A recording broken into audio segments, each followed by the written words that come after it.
Baik. Bismillahirrahmanirrahim. Alhamdulillahirabbil alamin. Assalatu wassalamu ala asyrafil anbiya'i wal mursalin wa ala alihi wa sahbihi ajma'in. Amma ba'd. Asyhadu an la ilaha illallah wa asyhadu anna Muhammadar Rasulullah. May yahdihillahu fala mudilla lahu wa may yudlil fala hadiyalah.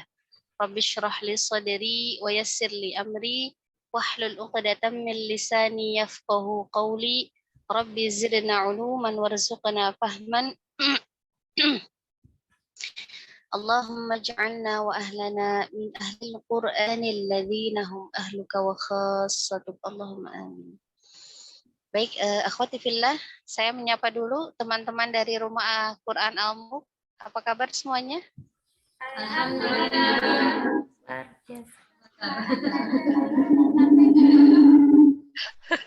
Oke, harus semangat ya. Ini sudah mulai weekend, jadi aura-aura semangatnya sudah mulai datang lah. Biasa Senin sampai Jumat itu kan fokus ya belajar. Sabtu Ahad sudah mulai longgar, bisa refreshing sebentar untuk mencari semangat kembali bekal di hari Senin besok ya. Oke, saya juga menyapa anak-anak saya, akhwati fillah, akhwat Rumah Quran Sayyidah Khadijah. Sehat semua ya?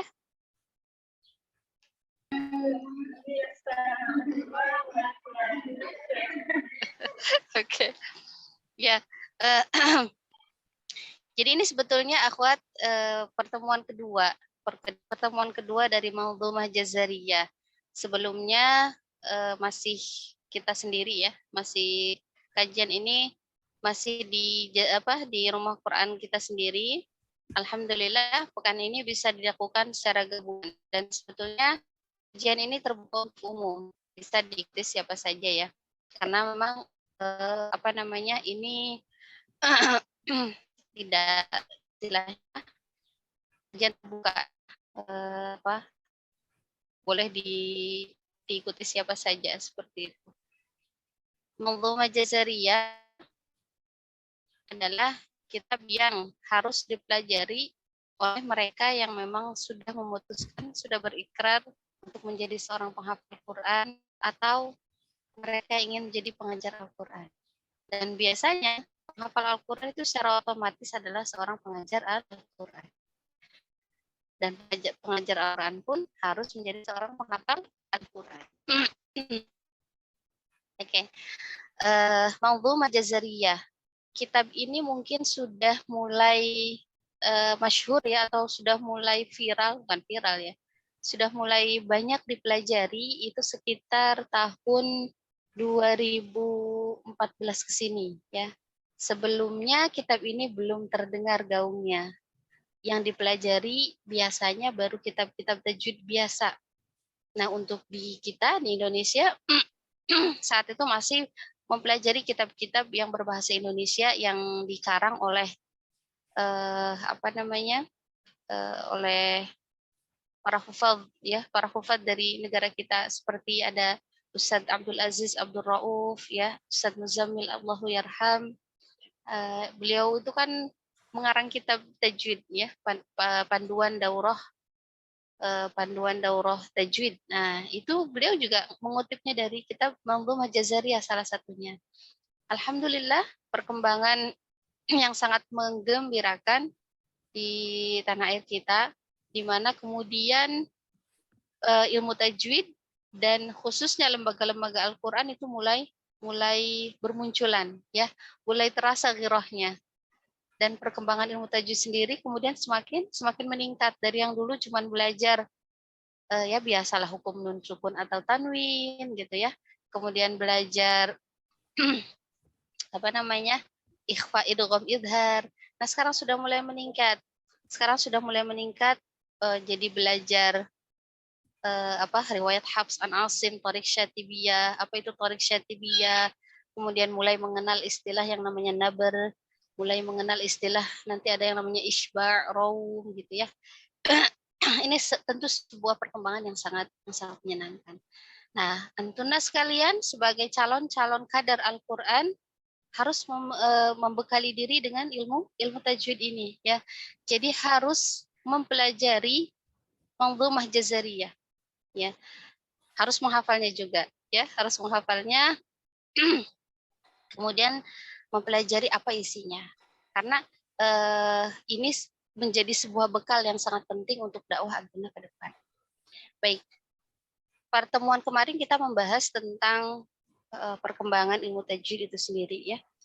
Ketika ilmu tajwid, ketika kaum muslimin masih sebatas orang Arab, itu tidak ada permasalahan tentang ilmu tajwid atau tentang ilmu baca Al-Quran, ya. Karena saat itu kaum muslimin masih terbatas orang Arab, ya tentu mereka tidak akan merasakan kesulitan dalam baca Al-Quran, gitu. Karena memang lisan mereka sendiri, ya, lisan mereka sendiri. Tapi ketika kemudian Islam mulai menyebar ke berbagai banyak wilayah, ya. Nah, disitulah yang kemudian masuk Islam, yang masuk Islam itu dari banyak kalangan, dan masuk Islam dari kalangan ajam, ya. Apa itu ajam? Kalangan non Arab, ya, bukan non Arab. Kalangan non Arab seperti kita. Kalau ditanya kita ini adalah ajam, orang ajam, yaitu maksudnya orang bukan Arab, ya. Nah, saat itulah kemudian mulai ada kesulitan. Ada kesulitan ketika mempelajari bahasa yang bukan bahasa mereka sendiri. Gitu. Makanya Al-Quran yang merupakan berbahasa Arab, akhirnya dibuatlah kaidah-kaidah untuk memudahkan orang ajam mempelajari dan membacanya, supaya tetap bisa membacanya dengan sesuai yang diturunkan oleh Rasulullah Shallallahu Alaihi Wasallam. Nah, kitab Mawdhu'ah Jazariyah ini adalah kitab yang dikarang oleh Imam Ibnul Jazari. Dikarang oleh Imam Ibnul Jazari. Berisi 109 bait, ya, berisi 109 bait yang berisi tentang ilmu tajwid, ya, berisi tentang ilmu tajwid. Baik, kita coba membahas dulu dengan ilmu tajwid itu sendiri, ya. Mabadi fi ilmi tajwid. Mabadi itu hal-hal dasar yang harus diketahui tentang ilmu tajwid. Baik, slide berikutnya, Ama.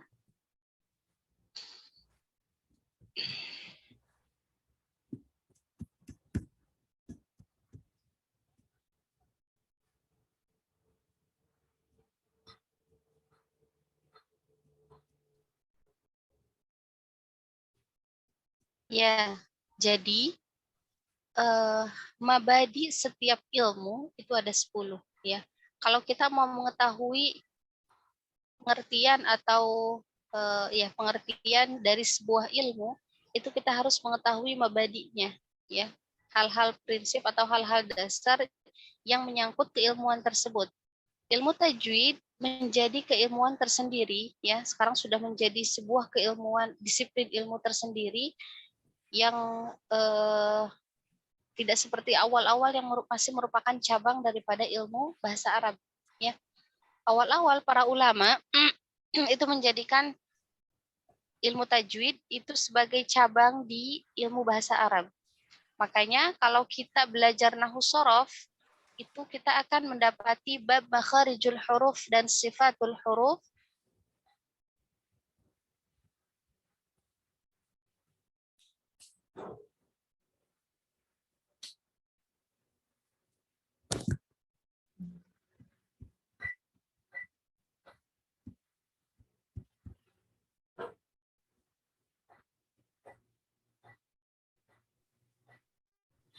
Ya.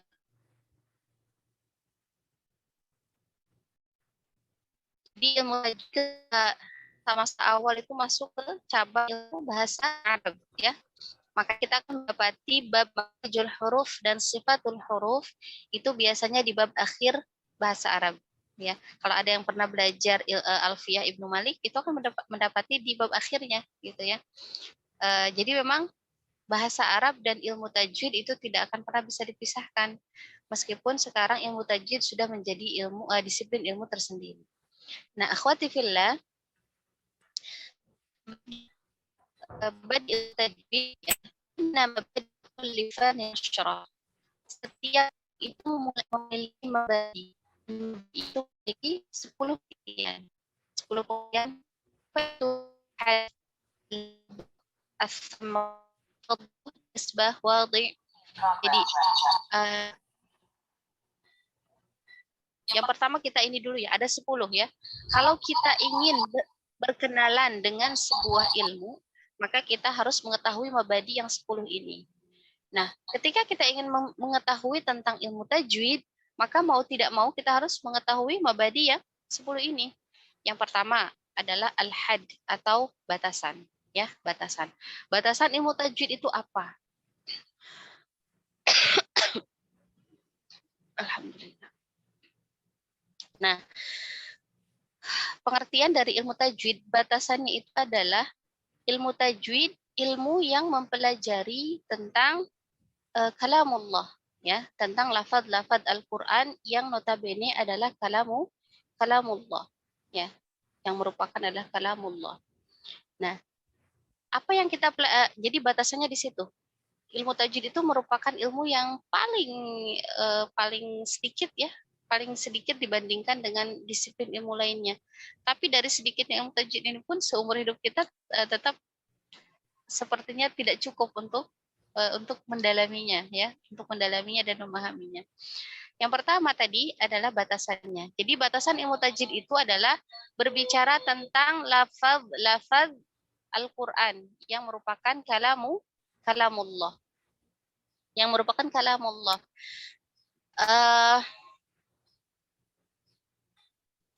Kalau berbicara Al-Qur'an, dia banyak ininya ya, banyak kaitannya. Ada kaitannya dengan ulumul Quran, ada kaitannya dengan ulum al-qiraah. Kalau ulumul Quran itu berarti ilmu yang membahas tentang Qurannya. Kayak misalkan membahas tentang asbabun nuzulnya, membahas tentang nasikh mansukhnya, membahas tentang surat-surat yang ada di dalamnya, pembagian suratnya ada berapa, ya, asbabun nuzulnya di mana saja, ayat yang pertama turun apa, ayat yang terakhir turun itu apa, gitu. Itu semua dibahas dalam ulumul Quran. Harta mencakup pembahasan tentang wahyu Allah, ya. Wahyu Allah itu kan diturunkan bermacam-macam ya. Nah, itu dibahasnya di ulumul Quran. Jadi yang berbicara tentang kequranannya. Lagi ilmu qiraah. Kalau ilmu qiraah itu ilmu yang mempelajari tentang ragam jenis bacaan Al-Qur'an. Seperti ada hadis kan menyatakan bahwa Al-Qur'an itu diturunkan dalam 7 huruf ya. Ada ketika Jibril alaihi salam mengajarkan Al-Qur'an kepada Rasulullah sallallahu alaihi wasallam dengan 1 huruf. Kemudian Rasulullah mengatakan, "Wahai Jibril, tambahkanlah aku dengan bahasa yang lain, dengan huruf yang lain, dengan cara baca yang lain." Kemudian Rasulullah malaikat Jibril mengajarkannya kembali yang jenis yang kedua ya, lughah yang kedua atau huruf yang kedua. Sampai terus Rasulullah meminta ditambah sampai 7 huruf. Rasulullah meminta ini kenapa? Karena memang banyaknya dialek, banyaknya kalau kita apa ya, banyaknya suku di Arab itu ya. Nah, Rasulullah begitu mencintai umatnya supaya umatnya bisa membaca Al-Qur'an seluruhnya dengan baik, maka Rasulullah terus meminta diajarkan dengan bahasa yang lain. Nah, itulah kemudian akhirnya Al-Qur'an itu diturunkan dalam 7 huruf. Hanya memang pengertian 7 huruf ini kemudian tidak ditemukan hadis yang membahasnya secara detail, secara implisit gitu. Nah, ragam jenis bacaan ini dibahas dalam ilmu qiraah. Makanya kalau kita misalkan ya baca surat Al-Fatihah, Maliki Yaumiddin. Kalau kita kan hafs ya, kita bacaannya mengikuti riwayat Imam Hafs an Asim. Itu bacanya dengan memanjangkan huruf mim. Maliki Yaumiddin. Nah, dalam ilmu qiraah itu ada bacaan lain yang membendekkan huruf mimnya. Maliki Yaumiddin. Apa namanya seperti riwayat Imam Warsh dan Qalun itu dan membacanya dengan pendek ya. Bahkan yang baca dengan panjang ini hanya 2 riwayat ya, hanya 2 riwayat. Kebanyakan membacanya dengan pendek. Ini dibahas dalam ilmu qiraah. Selain ilmu ulumul Quran, ilmu qiraah, ada juga yang namanya ilmu tafsir ya. Yaitu ilmu yang bahas tentang makna atau kandungan daripada Al-Qur'an itu sendiri. Oke, jadi batasannya sudah bisa difahami ya. Batasannya adalah lafaz-lafaz Al-Quran yang merupakan kalamullah. Kemudian maudhu'nya apa? Ya, maudhu' itu tadi. Maudhu' itu adalah bab yang dibahas, judul-judul yang dibahas dalam ilmu tajwid. Ya, judul-judul yang dibaca dalam ilmu tajwid itu adalah yang sama ya, lafaz-lafaz Al-Quran juga ya, lafaz-lafaz Al-Quran juga ya. Jadi kayak misal maudhu'nya itu hukum-hukum yang berkaitan dengan mad, hukum-hukum yang berkaitan dengan idgham, dengan izhar, ikhfa, itu maudhu'nya. Jadi kalau misalkan kita mau mempelajari ilmu tajwid, yang dibahas di dalamnya itu yaitu ya, makharijul huruf, sifatul huruf ya, ahkam yang berkaitan dengan mad, idgham, tafkhim, tarqiq ya. Ini maudhu'nya ilmu tajwid. Kemudian as-samrah. As-samrah itu artinya buah ya.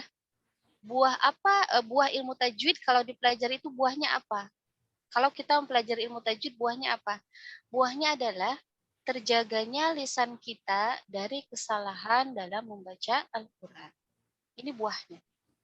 Makanya penting sekali, bukan? Penting sekali untuk dipelajari. Seorang muslim itu diwajibkan untuk bisa membaca Al-Quran sesuai dengan hukum-hukumnya. Sesuai yang diturunkan oleh Rasulullah Sallallahu Alaihi Wasallam. Dan hukumnya itu fardu ain kalau secara praktek ya. Kalau secara teori dia fardu kifayah. Jadi buahnya ini sangat penting ya. Buahnya sangat penting. Ketika kita belajar tajwid, maka akan buahnya adalah terjaganya lisan kita dari yang namanya kesalahan ya, kesalahan dalam membaca Al-Qur'an. Nanti kesalahan itu ada terbagi beberapa ya. Insya Allah nanti kita pelajari setelah ini. Kemudian yang ketiga, wa fadluhu, keutamaannya. Apa keutamaannya ilmu tajwid? Keutamaannya ilmu tajwid adalah sangat utama ya. Sangat utama. Karena apa? Karena berkaitan dengan kalamullah. Berkaitan dengan kalamullah, yaitu Al-Quran. Sesuatu yang mulia, maka apa-apa yang berkaitan dengan hal tersebut ya, sesuatu itu, hal-hal yang berkaitan dengan sesuatu itu, maka dia serta merta menjadi mulia. Apalagi sudah jelas hadisnya ya, khairukum man ta'allama al-Qur'ana wa 'allamahu.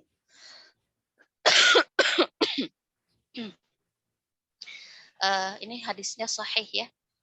Sebaik-baik kalian adalah yang belajar Al-Quran, yang mempelajari Al-Quran dan mengajarkannya. Maka akhwat harus bersemangat dalam mempelajari tajwid ya. Jadi tadi ya. Kemudian nisbatnya apa? Nisbatnya adalah ilmu tajwid itu menjadi ilmu tersendiri, bukan ilmu cabang lagi ya. Meskipun mungkin awalnya cabang dari bahasa Arab, tapi kemudian sekarang sudah menjadi disiplin ilmu tersendiri ya. Karena Masya Allah perkembangan zaman yang semakin meningkat ya, kemudian semakin banyak para ulama yang mengkaji ilmu tajwid, yang kemudian melahirkan banyak penelitian, melahirkan lagi banyak keilmuan. Makanya kalau Antuna tahu ya, ini kitab Jazari ini, Manzumah Jazariyah ini sudah banyak disyarah ya, sudah banyak disyarah, dan syarahnya itu luar biasa banyak sekali. Nah, ini bagian daripada perkembangan ilmu tajwid itu sendiri. Oke, kemudian wal wadhi'.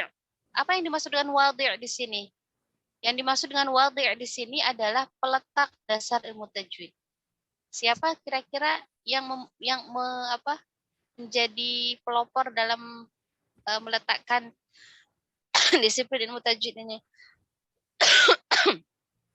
Peletak ilmu tajwid atau perumus ilmu tajwid tentu secara praktek adalah Rasulullah Sallallahu Alaihi Wasallam ya.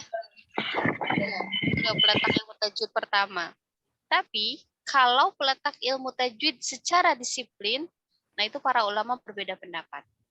Para ulama berbeda pendapat. Ada yang mengatakan Abul Aswad Ad-Duwali. Ya, Abul Aswad Ad-Duwali ini adalah tabi'in, ya, tabi'in. Akhwat tahu tabi'in itu siapa? Siapa tahu tabi'in itu siapa? Satu aja yang jawab.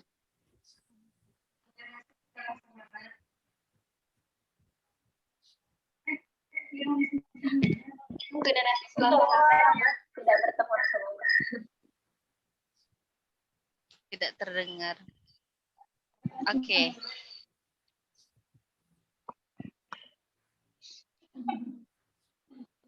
Oh iya, itu slide-nya tadi berarti ini ya. Kurang sudah bisa berjalan. Oke, akhwat.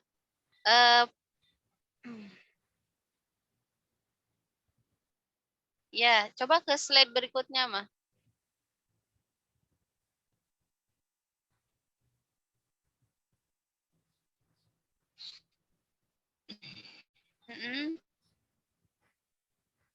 Ini harusnya tadi ya. Terus udah jauh sampai ke Samrah. Oke. Lanjut apa? Lanjut, Mi. Ini sudah? Ini sudah. Sudah? Lanjut.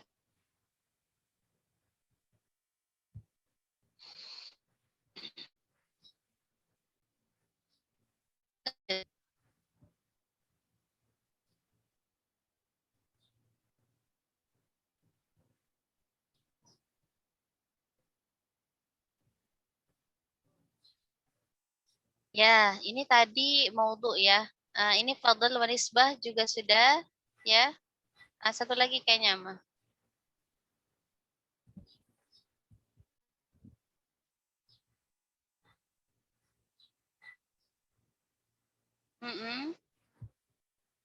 Nah, ya di sini. Oke, lagi. Ya, oke. Nah, al-wadi atau peletak dasar ilmu tajwid secara praktek adalah Rasulullah Shallallahu Alaihi Wasallam. Masih yang tadi, mah? Masih yang tadi. Jadi karena memang beliaulah yang mendapatkan wahyu dari Jibril alaihi salam, Jibril wahyu Al-Qur'an. Jadi peletak dasar secara praktek adalah Rasulullah SAW. Adapun peletak dasar secara teori, yang pertama Abul Aswad Ad-Duwali. Beliau adalah seorang tabi'in ya. Tabi'in itu siapa? Tabi'in itu adalah muridnya para sahabat ya. Nah, kalau ditanya, tabi'in itu siapa? Muridnya para sahabat. Sahabat itu orang-orang yang menyertai Rasulullah. Itu dia ada pengertian tersendiri ya untuk pengertian sahabat itu.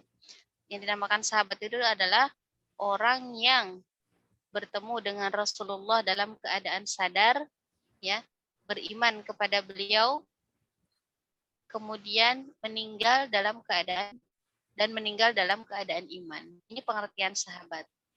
Jadi orang yang pernah bertemu Rasulullah, biarpun hanya sebentar ya, kemudian mengimani Rasulullah, dan pertemuannya ini adalah pertemuan lewat alam sadar, bukan bertemu lewat mimpi. Kalau misalkan bertemu lewat mimpi itu tidak disebut sahabat ya. Dan meninggal dalam keadaan beriman. Gitu. Ini pengertian sahabat. Kalau pernah tabiin berarti muridnya sahabat. Tabi'ut tabiin berarti muridnya dari tabi'in ya. Generasinya seperti itu ya.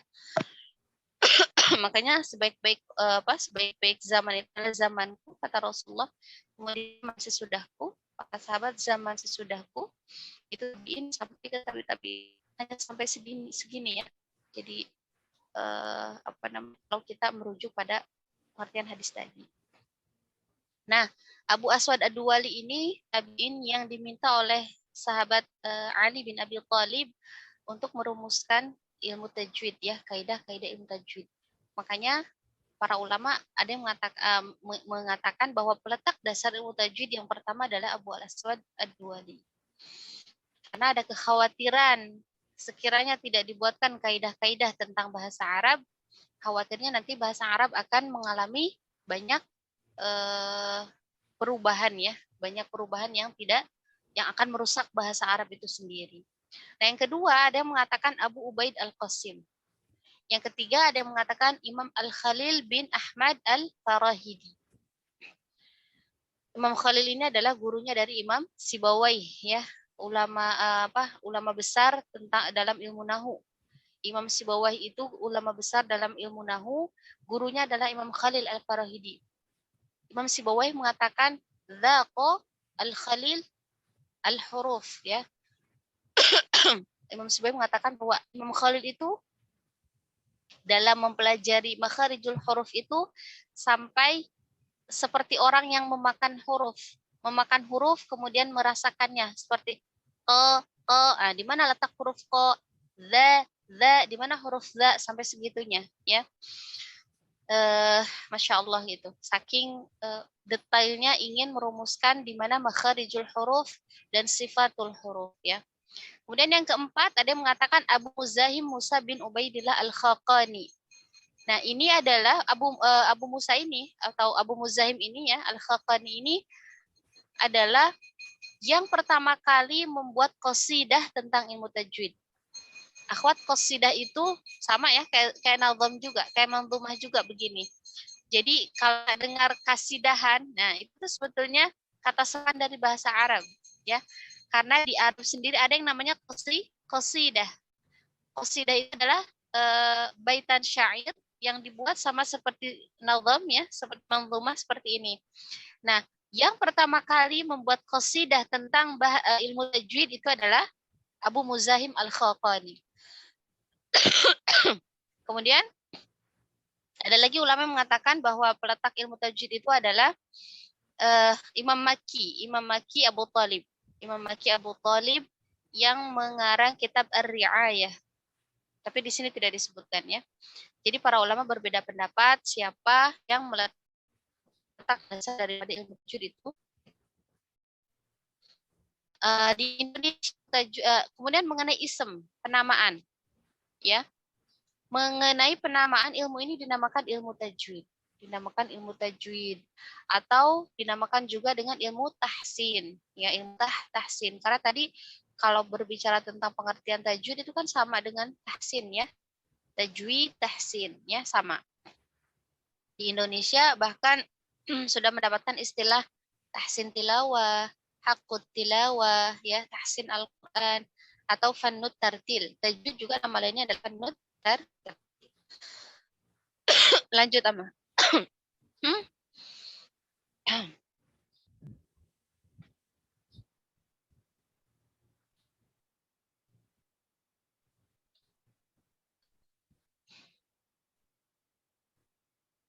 Ya, sandaran pensyariatannya.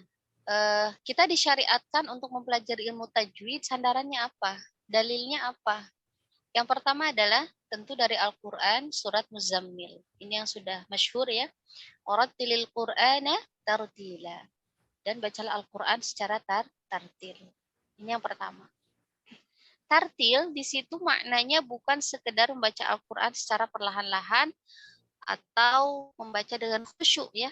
Tartil di sini maknanya menurut Sayyidina Ali bin Abi Thalib, sahabat Rasulullah, adalah tajwidul huruf wa ma'rifatil wukuf, ya. Mengetahui tajwid, mengetahui atau mentajwidkan huruf dan mengetahui tempat-tempat berhenti atau memulainya. Ini yang dinamakan tartil. Itu, akhwat, ya.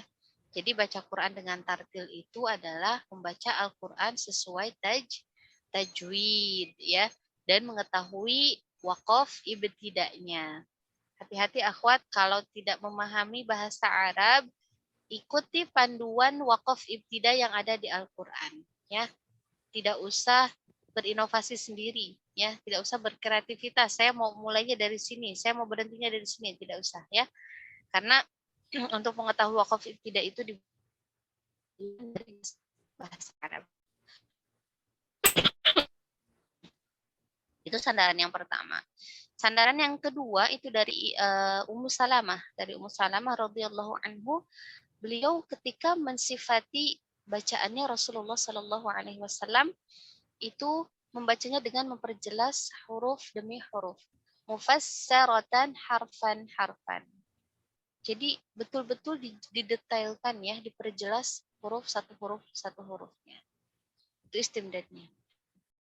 Nah, hukumnya? Hukum dalam mempelajari ilmu tajwid atau hukum dalam mengamalkan ilmu tajwid.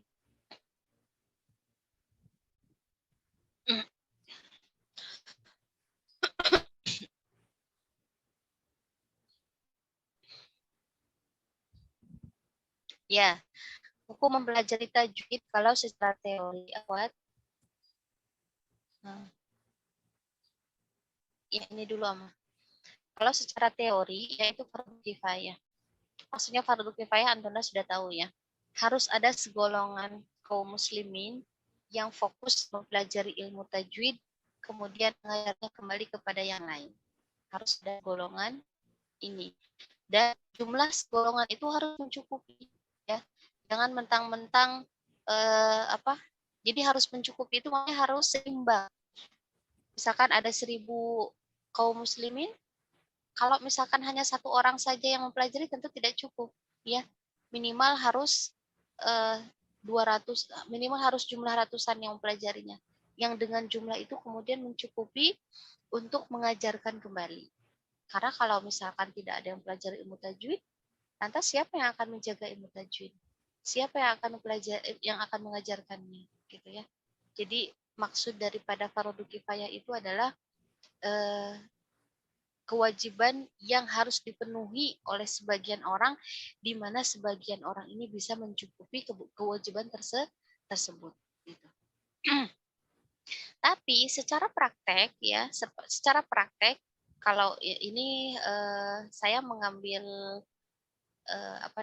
ini slide-nya ayahnya Ezra ya, Ustadz Laili Al-Fadli.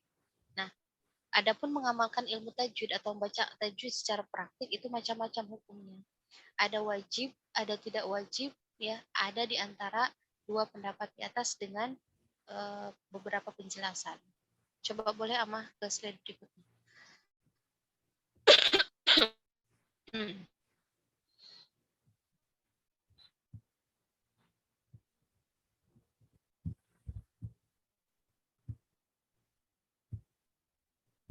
Nah, ya. Dari segi kharijul huruf, ya, itu wajib secara mutlak.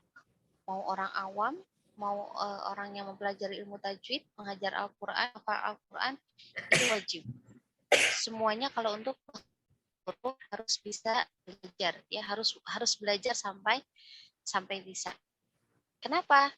Karena makharijul huruf ini yang nanti akan menjadikan lidah kita itu tepat dalam melafadzkan huruf. Kalau kita mau mengucapkan huruf qaf, di mana makhrajnya? Makhrajnya adalah di ujung lisan atau ujung lidah bertemu dengan langit-langit bagian lunak. Kalau tidak tahu letaknya, tentu akan kebingungan. Bisa jadi nanti qafnya akan berubah menjadi kaf, ya. Begitu juga sebaliknya, ketika akan mengucapkan huruf kaf, harus sesuai dengan makhrajnya. Karena kalau tidak tahu bisa jadi nanti akan berubah ke makhraj huruf qaf. Dalam bahasa Arab, huruf-huruf ijaiyah itu kan banyak yang mirip, ya. Ja, ha, kha itu mirip. Dal, kemudian dengan ta itu mirip. Dal, zal itu mirip. Nah, sin, shin, sod, bod itu mirip-mirip. Nah, bagaimana bisa melafadzkan huruf-huruf tersebut satu persatunya dengan baik? Makharijul hurufnya. Syekh Aiman Rusdi Aswaid ketika ditanyakan, wahai Syekh, batasan apa yang minimal yang harus dipelajari oleh seorang muslim dalam ilmu tajwid? Beliau menjawab, batasan minimal yang harus dipelajari oleh seorang muslim adalah saat dia bisa melafazkan huruf-huruf Al-Quran tanpa ada keserupaan. Jadi bisa melafazkan huruf itu memang satu-satunya dengan benar. Jadi tidak tertukar, tidak melafazkan sin dengan sin, dengan sa, tidak melafazkan ha dengan ha. Itu batasan minimalnya, akhwat. Jadi ini adalah tugas kita bersama, ya. Bagaimana untuk terus mensyiarkan Al-Quran supaya masyarakat di sekitar kita bisa mempelajari tajwid sampai minimal bisa membedakan antara satu huruf dengan huruf lainnya.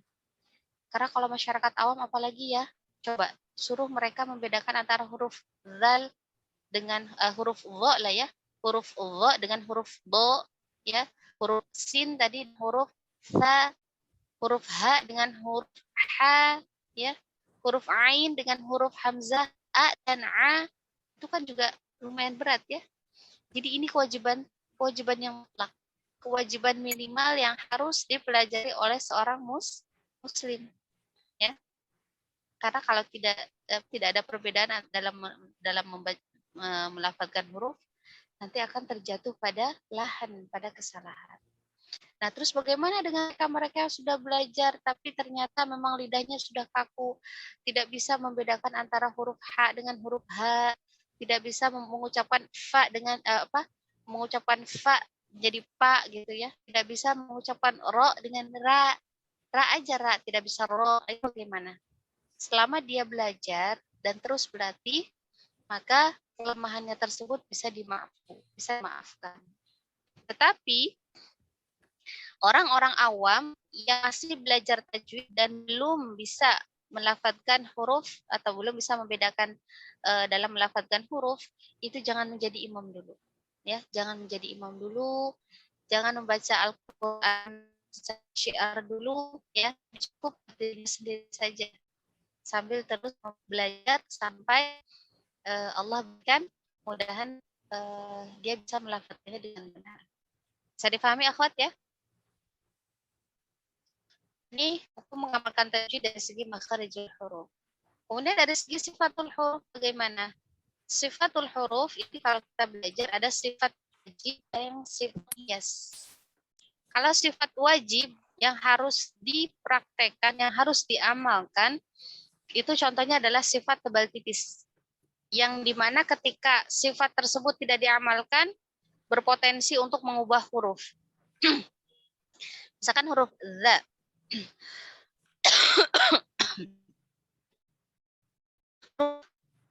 Tipis, maka dibacanya harus tipis. Za. Jangan sampai dibaca tebal. Karena ketika dibaca tebal, dia akan mengubah huruf. Jadi huruf lo. Nah, ini berarti sifat wajib. Ya. Sifat wajib pada huruf za, dia harus dibaca tipis. Sifat huruf wajib tebal pada huruf lo. Ya. Begitu juga pada huruf ta dan huruf to. Berarti kalau ta harus dibaca tipis. Ta. To harus dibaca tebal. To. Karena kalau ta dibaca tebal menjadi to. To kalau dibaca tipis menjadi ta. Sementara dalam Al-Quran itu ada lafaz at-talaq yaumut talaq. Itu dengan ta. Dan ada dengan to. Idza talaqtumun nisa talaqtum. Jadi ada at-talaq, ada at-talaq. Nah, kalau itu termasuk sifat yang wajib diamalkan ya. Tebal tipis pada huruf ta dan to, huruf huruf za dengan huruf lo, huruf sa dengan huruf so ya. Itu sifat wajib. Karena kalau tidak diamalkan berpotensi mengubah huruf. Nah, ada sifatul huruf yang merupakan sifat penghias. Kalau sifat penghias seperti apa? Sifat penghias itu seperti ha ya, hamznya huruf ha. Nah, itu kan kalau misalkan kita baca Bismillahirrahmanirrahim, itu hamznya sudah dapat, tapi kurang sempurna. Akan lebih fasih, akan lebih indah, akan lebih fasih, maka di sini sebagai sifat penghias, itu kalau hamznya lebih dipertajam. Misalkan Bismillahirrahmanirrahim. Him gitu ya. Ini merupakan sifat penghias.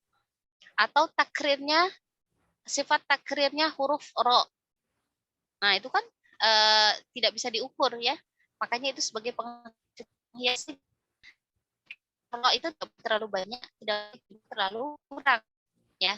Ini akan membuat fasih bacaan kita. Nah, dari sifat wajib dan sifat penghias ini bisa dibedakan.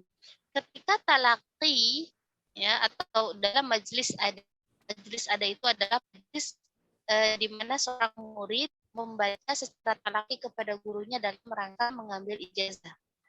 Majelis ada, ya.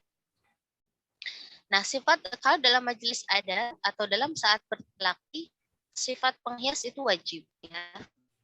Tapi kalau dalam untuk masyarakat umum atau apa namanya, ya, untuk masyarakat umum itu tidak wajib, ya.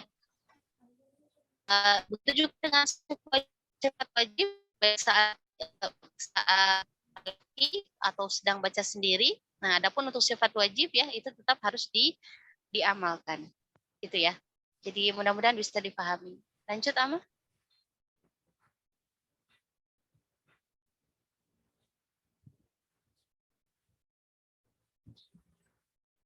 Nah, permasalahan-permasalahan ilmu tajwid. Ini sama seperti maudhu', ya. Seperti tadi pembahasan ilmu tajwid. Permasalahan pun ya sama di situ. Makharijul huruf, sifatul huruf, dan lain sebagainya. Oke, hukumnya. Lanjut, ini sudah selesai, Ama? Slide-nya sudah selesai belum? Sudah, Mi. Berarti pindah ke yang satu lagi, Mi. Ya, mungkin sambil pindah, kalau misalkan mau ada pertanyaan, ya. Ini yang saya sampaikan tadi tentang mabadi ilmu tajwid, ya. Saya harapkan ada gambaran untuk Antuna apa sih yang dinamakan ilmu tajwid gitu. Definisi ilmu tajwid itu yang tadi saya sampaikan. Ya, akhwat, masih semangat ya? Tidak ada yang mengantuk kan? Karena ini yang di depan saya handphone, jadi saya seperti sedang berbicara dengan handphone. Secara zahirnya begitu, ya. Tapi kan di sana ada banyak akhwat, ya. Jadi mudah-mudahan tidak mengantuk dan tetap semangat. Nah, kalau tadi yang sudah saya sampaikan tentang mabadi fi ilmu tajwid, ya, gambaran tentang apa disiplin ilmu tajwid. Nah, mabadi ini tidak hanya berlaku untuk ilmu tajwid, tapi juga berlaku untuk ilmu-ilmu yang lainnya. Dalam dalam Islam, ya, dalam Islam seperti itu. Kayak misalkan Antuna mau belajar tafsir, maka Antuna juga akan mempelajari mabadi yang seperti itu di ilmu tafsir. Hadnya atau cakupannya apa, maudhu'nya nanti apa, keutamaannya apa, buahnya apa, itu semuanya akan dipelajari kalau dalam Islam. Itu ilmu tafsir. Begitupun ketika Antuna ingin belajar ilmu qiraat, pasti akan dibahas yang 10 tadi itu. Atau ketika ingin belajar ilmu ilmu hadis, ya, sama, ya. Jadi itu mabadi yang 10 itu adalah sebuah prinsip atau sebuah pengetahuan dasar yang harus diketahui yang berisi tentang definisi sebuah keilmuan dalam Islam. Nah, kalau sudah belajar tadi tentang mabadi ilmu tajwid, sekarang kita coba akan baru masuk nih dalam pendahuluannya dulu, ya. Kenapa yang dipelajari sekarang tentang tajwidnya? Karena dalam Manzumah Jazariyah tidak disebutkan tentang pengertian-pengertian ini, ya, khawatir nanti malah bingung gitu. Jadi awalan kita pengertiannya dulu, baru nanti masuk ke bait-bait Jazarinya, ya. Oke, slide berikutnya.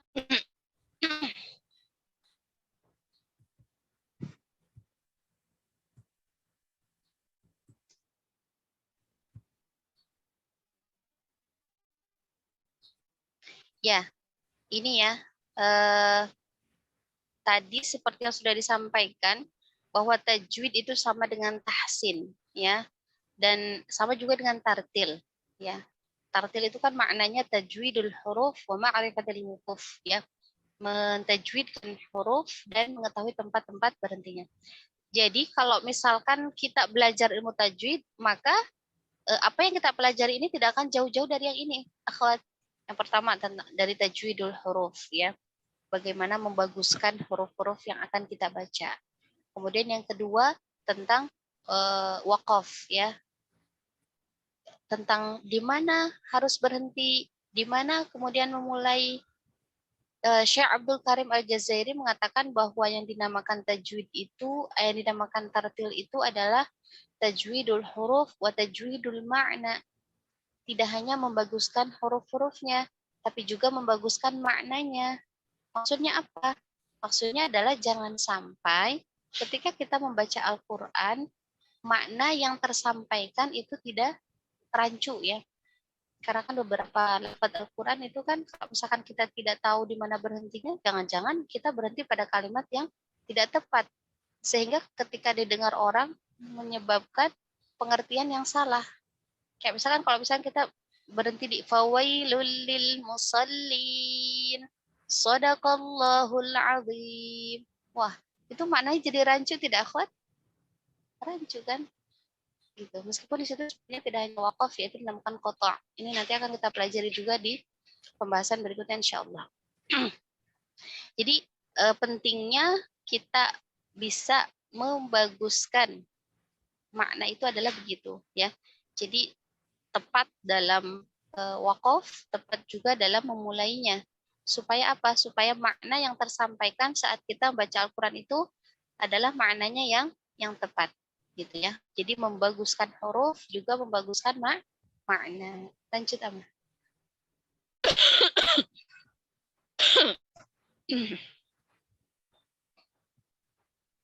Nah, kemudian kenapa kita diwajibkan juga untuk mempelajari atau membaca Al-Quran sesuai tajwid? Karena ini, innallaha yuhibbu ay yaqra'a hadzal Qur'ana kama unzila. Karena sungguhnya Allah itu sangat mencintai ya Al-Quran itu dibaca seperti dia diturunkan. Masya Allah, maka ketika Antuna sudah sudah mulai bagus bacaannya, kemudian membacanya dengan penuh khusyuk, dilakukan dibaca dengan suara terbaik ya, kemudian dilakukan lagu yang murattal ya, bukan lagu-lagu nagom, itu akan terasa kenikmatannya akhwat ya. Dan Allah sangat mencintai itu. Allah sangat mencintai itu. Makanya al-mahiru bil Quran ma'as safaratil kiramil bararah. Orang yang mahir membaca Al-Quran itu akan bersama para malaikat yang mulia.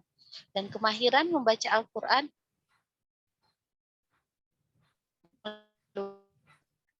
belajar secara talaqi ya. Kemudian hadis yang lain juga iqra'ul Qur'ana biluhunil arabi aswatiha. Bacalah Al-Qur'an dengan dialek orang Arab dan suara-suara yang fasih ya. Nah, ini baca Quran itu pakai dialek Arab akhwat, bukan pakai dialek Indonesia ya. Makanya bukan a'udzu billahi min. Nah, itu ya. A-nya itu dialek Indonesia, bukan dialek Arab ya. Kayak orang Sunda. Orang Sunda itu kan E-nya macam-macam ya. Ada E, ada E ya. Peyem gitu kan. Itu beda-beda itu. Itu jangan sampai terbawa dialek kita ya. Atau orang Minang. Dialeknya kan ro itu ra ya. Bismillahirrahmanirrahim. Nggak boleh ya. Jadi dialeknya harus dikembalikan ke dialek Arab ya. Karena Al-Quran diturunkan dengan bahasa Arab ya, dengan dialek Arab. Kemudian dengan suara-suara yang fasih ya. Nah, ternyata kefasihan huruf itu dicapai dengan paduan apa? Paduan makharijul huruf yang tepat, paduan sifatul huruf ya. Sifatul huruf itu artinya bagaimana cara kita melafadzkan huruf ya. Kayak misalkan huruf jahar berarti dilafadzkan tanpa disertai nafas. Huruf isti'la dilafadzkan dengan menaikkan pangkal lidah. Sifat apa? Sifat istifal berarti dilafadzkan, huruf-huruf istifal dilafadzkan dengan menurunkan pangkal lidah. Nah, dan yang terakhir dengan itmamul harokat. Menyempurnakan pelafadzan harokat. Supaya apa? Supaya huruf-huruf yang keluar itu keluar dengan sempurna. Tidak tertahan, tidak miring. Ya, karena kalau mulut kita tidak digerakkan secara sempurna, pasti suara yang keluar pun tidak akan sempurna. Makanya kalau misalkan ada orang baca a'udzubillahi minasyaitonirrajim, itu berarti itmamul harokatnya belum sempurna. Jadi harokat dhammah itu dengan mencucu u, harokat kasrah itu dengan ditarik i ya, i, atau dengan menurunkan rahang u, i. Nah, fathah yang tipis a, dibuka a. Kalau fathah yang tebal terlalu dibuka. So gitu ya. Al-Quran dengan Arab dan suara yang pasti.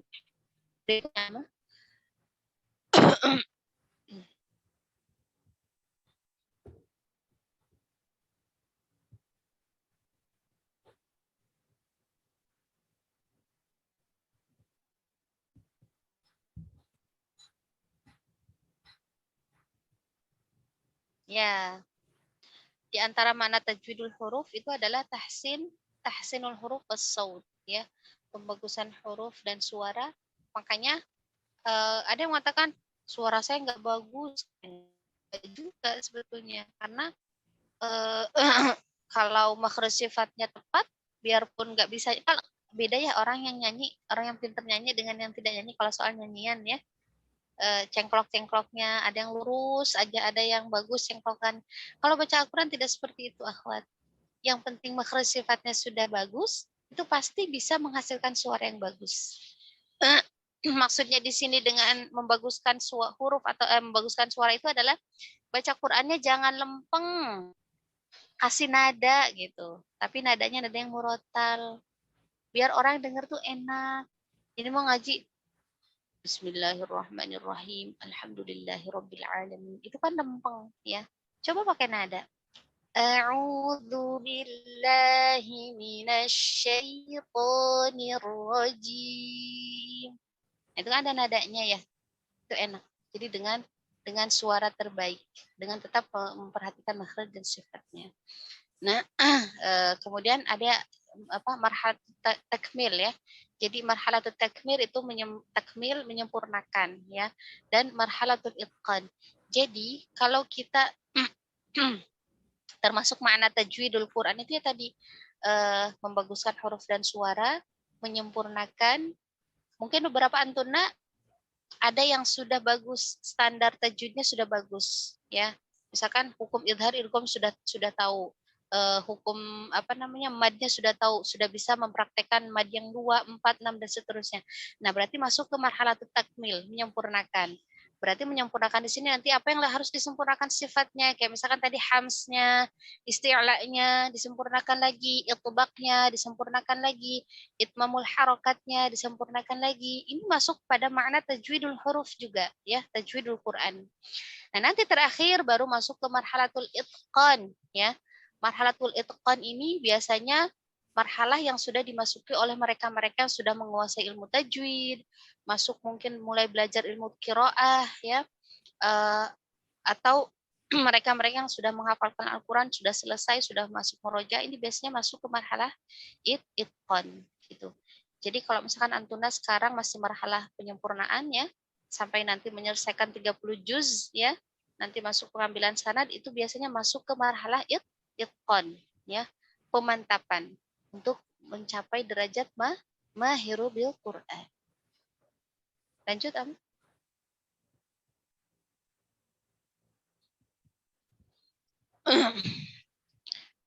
Oke, akhwat, bagaimana cara memindahkan suara dari hidung ke mulut gitu ya?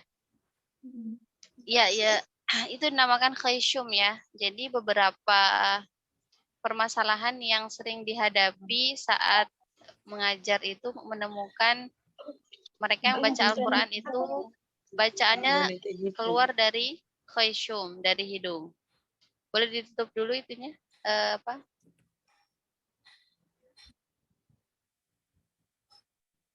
Ditutup dulu ininya. Enggak, itunya bukan videonya. Suaranya ditutup dulu. Suara dari Tadi yang Farah, sudah ya. Oke. Nah, itu tadi ya. Mungkin karena terbiasa ngomong, kan kalau ngomong bahasa ngomong biasa kayak gini kan enggak masalah ya. Enggak masalah mau ngomong dari ngirung mau enggak, itu kan enggak masalah. Tetapi ketika kita masuk kepada bacaan Al-Quran, ternyata kalau kita mau mengeluarkan huruf yang seharusnya dari mulut, kemudian dikeluarkan lewat khayshum, mungkin sudah betul ya ainnya. Tapi dia selain lewat tenggorokan, dia keluar juga lewat hidung. Ya, ini berarti bacaan khayshum. Sementara khayshum itu bukan makhrajnya ain. Ya. Khayshum atau rongga hidung itu makhraj untuk mim dan nun ya. Tidak boleh selain mim dan nun masuk ke hidung ya, tidak boleh. Jadi seperti apa? Seperti khusus gitu. Khusus hanya untuk mim dan nun. Maka ketika ada muncul keluar huruf dari Khayshum selain mim dan nun itu termasuk bagian dari aib. Dihindari apalagi untuk mereka penghafal Al-Qur'an maupun calon-calon kader Quran gitu ya. Caranya bagaimana? Caranya dengan latihan. latihan. Latihan, dan latihan ya. Gak ada yang lain. Tipsnya apa? Itu tadi. Kalau yang saya dapatkan dari beberapa guru itu, saya juga beberapa ada berpotensi khayshum seperti huruf ain ya. Dulu sempat bertalaki dengan almarhum abinya juga begitu. Umi ainnya agak khayshum katanya. Gitu ya. Nah, caranya adalah dengan berlatih mengalirkan suara yang harusnya ke hidung itu ke mulut ya. Jadi dialirkan saja ke mulut, jangan ke hidung. Tahan ya. Jangan jangan tapi ya, dialirkan ke mulut. Latihan sambil bertalaki ya. Talaki kuncinya itu. Nanti ikuti dari gurunya seperti apa ininya petunjuknya dari guru seperti apa, diikuti sambil terus latihan. Mudah-mudahan insya Allah suaranya tidak lagi keluar dari khayshum melainkan sudah dari mulut ya. Karena itu tadi mim dan nun ini kan makhrajnya dia kalau mim itu kan makhrajnya dari dua bibir ya. Nun makhrajnya dari mana? Dari ujung lidah bertemu langit-langit. Nah. Tapi mim dan nun ini dua huruf yang agak spesial. Mereka punya dua makhraj. Ada makhraj mukammal, ada makhraj mukammil. Ada makhraj yang disempurnakan, ada makhraj yang menyempurnakan. Makanya mim selain makhrajnya di dua bibir, dia juga makhrajnya di rongga hidung. Nun selain makhrajnya di ujung lidah bertemu langit-langit, dia juga punya makhrajnya di rongga hidung. Jadi dua itu, gitu ya. Ya, jawabannya seperti itu. Memang harus berlatih dan memohon berdoa kepada Allah supaya dimudahkan dalam latihan tersebut.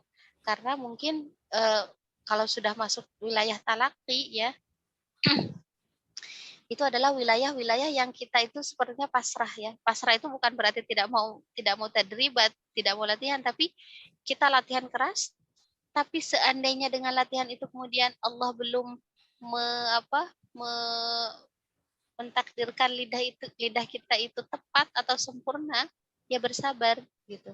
Bersabar, terus latihan ya. Kayak misalkan itu di mana? Tepi lidah bertemu geraham atas. Bo, gimana ya tepatnya? Nah, itu kan perlu latihan ya, perlu latihan. Nah, apalagi misalkan do-nya itu dalam keadaan, kalau misalkan do-nya dalam keadaan sukun al, nah, itu kan tidak mudah gitu. Jadi ketika talaki banyak berlatih dan banyak bermohon kepada Allah Subhanahu wa taala. Seperti ada kasus bukan kasus ya, cerita dari Syekh Abdullah Basfar ya. Syekh Abdullah Basfar yang merupakan Syekhul Qurra juga, ulama qiraat, di mana ketika beliau berguru kepada Syekh Aiman Rusdi Suwaid ya, beliau belum lulus di huruf ra-nya ya. Belum lulus. Sudah beberapa kali talaki sampai 6 bulan itu masih belum lulus di huruf ra-nya. Kemudian beliau pergi umroh ya, maka ketika beliau berada di Multazam ya, tempat yang diijabah untuk berdoa, beliau berdoa supaya dimudahkan oleh Allah dalam melafadzkan huruf ra. Dan masya Allah kabulkan. Begitu pulang dari sana, luluslah pelafadzan huruf ra-nya ya, dan kemudian mendapatkan ijazah dari Syekh Aiman Rusdi Suwaid. Seperti itu, akhwat.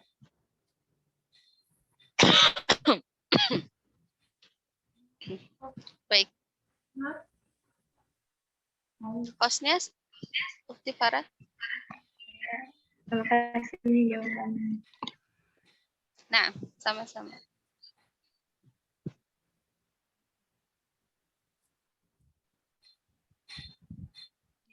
Ada pertanyaan lagi teman-teman? Dari teman-teman rumah Quran ilmu?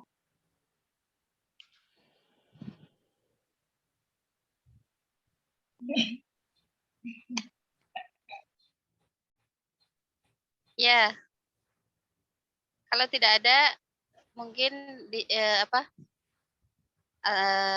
dicukupkan sampai di sini ya. Ada masih 2 menit sih. Ini ada Ulfa mau bertanya. Iya. Ya, Umi, izin, aku mau bertanya, Mi. Ya, mengenai matan Al-Jazari, bagaimana kalau seandainya dari rumah Quran yang belum mengenal tentang matan Al-Jazari ini, tapi mereka sudah mulai menghafal Quran, seperti itu. Nah, tadi kan Umi bilang bahwasanya, iya urgensinya bagaimana, gitu. Pentingnya. Ya, mungkin itu, Mi. Kembalikan, syukran, Mi. Apaan? Ya, bagaimana kalau misalkan ada yang sudah hafal Al-Quran, tapi dia belum mengenal Jazari atau belum belajar Jazari. Ya sebetulnya belum mengenal Jazari itu seperti apa. Kalau misalkan bacaannya sudah bagus, ya makhraj sifatnya sudah bagus, bahkan mungkin beliau ya mempelajari tajwid yang dasar-dasarnya juga itu tidak masalah. Tapi intinya kan sebetulnya tadi ya membacakan Al-Quran sesuai dengan tajwid, intinya di situ ya, meskipun tidak belajar Jazari tidak masalah asalkan sudah bisa mempraktekkan bacaannya sesuai tajwid ya, sesuai tajwid. Dan tadi saya sudah sampaikan standar minimal seorang muslim belajar tajwid itu seperti apa, tadi saya sudah sampaikan. Nah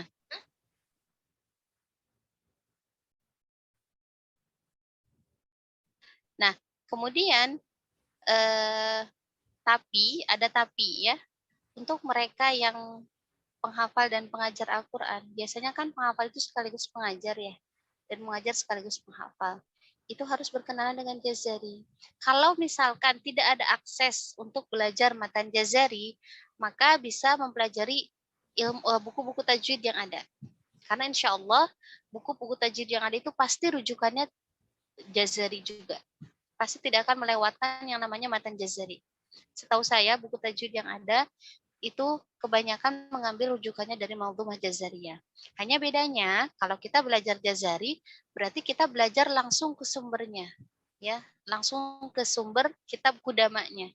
Tapi kalau kita belajar kitab-kitab tajwid yang ada, berarti kita mempelajari kitab tajwid di bawahnya. Jadi ada jarak gitu ya, ada jarak, nggak langsung ke sumbernya gitu.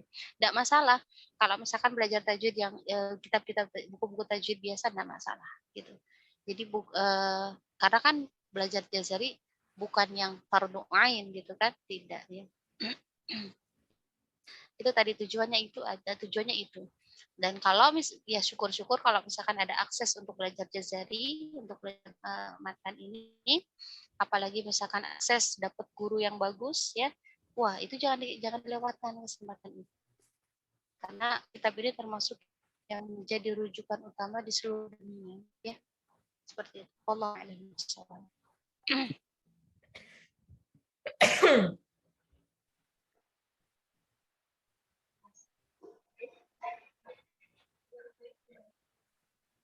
Khair MC. Suaranya keren banget tadi. Oh, Belum.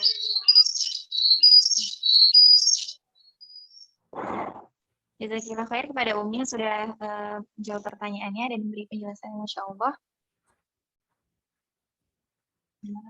Bagaimana, Mi? Mau dilanjutkan dengan pertanyaan lagi atau diskusi atau bagaimana? Iya. Mungkin cukup ya, Amah ya. Kita sudah 9:30. Untuk hari ini kita cukupkan sampai di sini dulu. Mudah-mudahan Allah berikan kemudahan ya, insya Allah kesehatan, ketemu lagi di pekan depan. Dari saya dicukupkan sekian. Mohon maaf jika ada hal-hal yang kurang berkenan atau ada kesalahan ya. Al-haqqu min rabbika fala takunanna minal mumtarin. Assalamualaikum warahmatullahi wabarakatuh. Waalaikumsalam warahmatullahi wabarakatuh. Alhamdulillah. Jazakumullah khair kepada Umi yang sudah memberikan pemaparannya yang Masya Allah sekali pada pagi hari ini. Semoga ilmu yang disampaikan bermanfaat. Jazakumullah khair juga untuk teman-teman dari Rumah Quran kamu, Rumah Quran Sayyidah Khadijah, dan lain-lainnya. Semoga pertemuan kita pada pagi hari ini diridhoi oleh Allah Subhanahu wa taala. Mari kita tutup dengan mengucap hamdalah. Alhamdulillahirabbil alamin. Kemudian doa kafaratul majlis. Subhanakallahumma bihamdika asyhadu an la ilaha illa anta astaghfiruka wa atubu ilaik. Assalamualaikum warahmatullahi wabarakatuh. Waalaikumsalam warahmatullahi wabarakatuh.